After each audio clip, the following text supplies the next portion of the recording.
Hello everyone, this is Michael.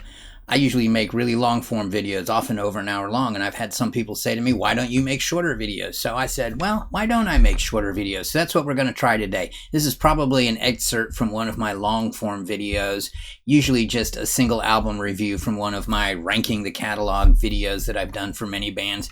If you like it, I hope that you'll hit the like button, and if you enjoy the content that I provide on this channel, hit the subscribe button. And with that, let's check out the video. It was somewhat of a surprise when 2 years after Ozzy had been fired that Black Sabbath released one of the all-time classic heavy metal albums ever in Heaven and Hell. I don't think anybody saw that coming, other than maybe the band themselves. Now, of course, the big difference here is that Ronnie James Dio had replaced Ozzy Osbourne as the lead singer, and the sound on this album is totally, I don't want to say totally, but very different from anything the band had done before. In many ways, this is a new wave of British heavy metal album that sounds, if you said that this band had come from England and was part of, and were a bunch of young kids and was part of that movement, that new wave of British heavy metal, people would have believed you, because it really fits in with that era of music really well, and is very influential, especially the song itself, Heavy Metal. That rhythm that they use in that song almost became like a genre unto itself, with bands like Iron Maiden and Dio himself. It's just been used a ton ever since Heaven and Hell came out. Now, Ronnie James Dio, we got to say something about him. Dio had come from the band Rainbow. Rainbow, of course, was started by Ritchie Blackmore after he left Deep Purple in, I believe, 1974 or something like that. And he and Dio got together, and the first album used Dio's backing band from Elf, and then in typical Ritchie Blackmore fashion, he quickly fired everybody other than Dio, and they went through a number of personnel changes over the 4 albums that they made together, but they made a lot of great music. The most notable album is Rainbow Rising, which in my opinion was the invention of progressive metal.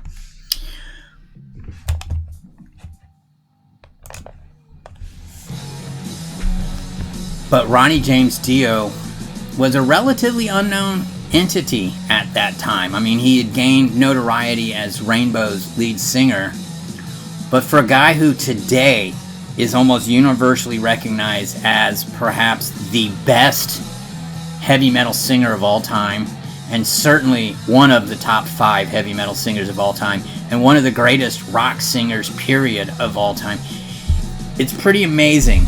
Because Ronnie James Dio was 38 years old when he made this album. He was born in 1942. So when he became popular with Rainbow in 1975, he was already 33 years old.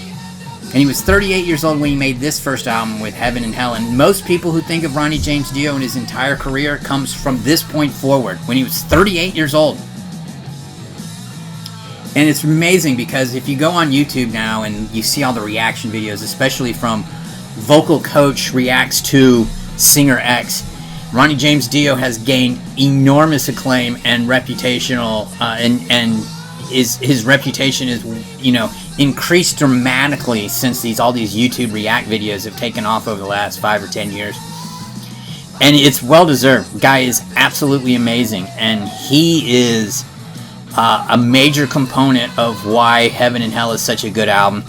He brings with him all his sources and wizards and dungeons lyrics, for better and worse. But also the music is different, Tony Iommi deserves a lot of credit for kind of reinventing his heavy metal sound. It's not just riffs anymore. It's just a fantastic album. Actually, I'm kind of surprised that I say it's an 84 here. I would have thought it was higher, to be honest. Let's look at what we got here.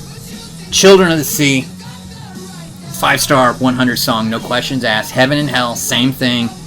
absolute. Both of those are, you know, heavy metal classic songs that I could listen to a zillion times. Die Young, similar.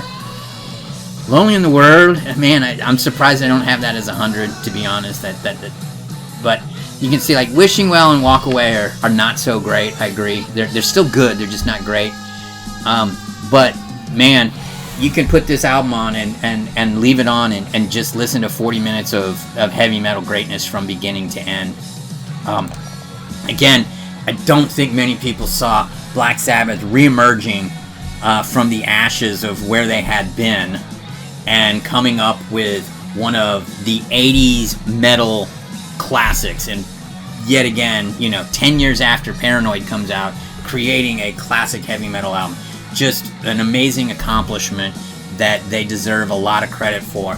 And some of it is Ronnie James Dio, some of it is Tony Iommi, but also, you know, Geezer Butler has been an integral part of the band from the beginning. Not only his bass playing, but he was a significant songwriter throughout all of this period.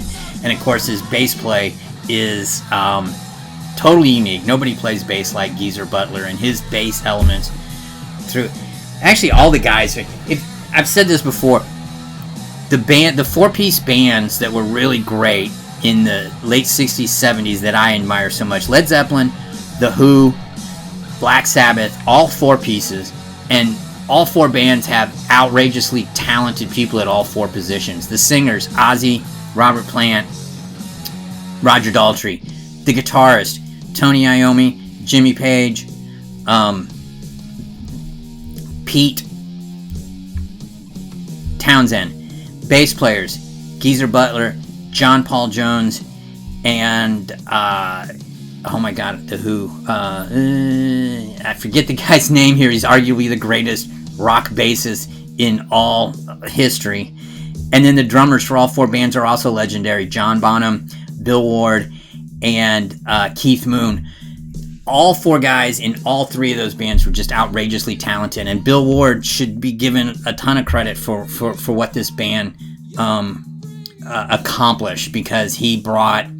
It's interesting to me that a band that's known as a heavy metal band had a drummer who would often employ almost jazz techniques when he was playing the drums. And that was one of the things that made Black Sabbath so unique and different, is they were heavy, but they also had these other elements to them. I hope you enjoyed that video. If you did, please hit the like button or subscribe so that I can continue to provide quality content on this channel. Again, thank you for joining me today. I appreciate it.